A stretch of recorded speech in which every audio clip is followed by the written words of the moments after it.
കാലിന് പരിക്കേറ്റ് ചികിത്സയിലും വിശ്രമത്തിലും കഴിയുന്ന നെയ്മർ ജൂനിയർ എന്ന് കളിക്കളത്തിലേക്ക് തിരികെ എത്തുമെന്നറിയാനുള്ള ആകാംക്ഷയിലാണ് ഫുട്ബോൾ ലോകം. ഒക്ടോബറിൽ ബ്രസീലിന്റെ ലോകകപ്പ് യോഗ്യതാ മത്സരത്തിനിടെ കാലിന് പരിക്കേറ്റ നെയ്മർ ശസ്ത്രക്രിയയ്ക്ക് വിധേയനായി. ഇതിനുശേഷം ഇന്നുവരെയുള്ള മത്സരങ്ങളെല്ലാം നെയ്മറിന് നഷ്ടമായി. സൗദി ക്ലബ് അൽ ഹിലാലിന്റെ താരമായ നെയ്മർ വെറും 5 മത്സരത്തിൽ മാത്രമാണ് കളിച്ചത്. ഇപ്പോഴത്തെ നെയ്മർ കളിക്കളത്തിലേക്ക് തിരിച്ചു വരുന്നതിന്റെ കാര്യത്തിൽ കൂടുതൽ വ്യക്തതയായിരിക്കുന്നു. നെയ്മർ തന്നെയാണ് ഇക്കാര്യം വെളിപ്പെടുത്തിയിരിക്കുന്നത്.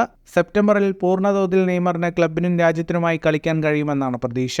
ഇതോടെ ലോകകപ്പ് യോഗ്യതാ റൗണ്ട് മത്സരങ്ങളിൽ നെയ്മർ ബ്രസീൽ ടീമിൽ തിരിച്ചെത്തും. ഒറ്റയ്ക്ക് പരിശീലനം തുടങ്ങിയ നെയ്മർ ശാരീരിക ക്ഷമത വീണ്ടെടുക്കാനുള്ള ശ്രമത്തിലാണിപ്പോൾ.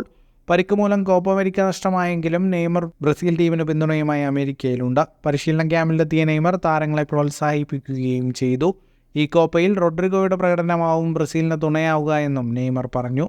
ഫുട്ബോൾ ലോകത്തെ കൂടുതൽ വാർത്തകൾക്കും വിശേഷങ്ങൾക്കുമായി സ്പോർട്സ് കഫേ ഇപ്പോൾ തന്നെ സബ്സ്ക്രൈബ് ചെയ്യുക.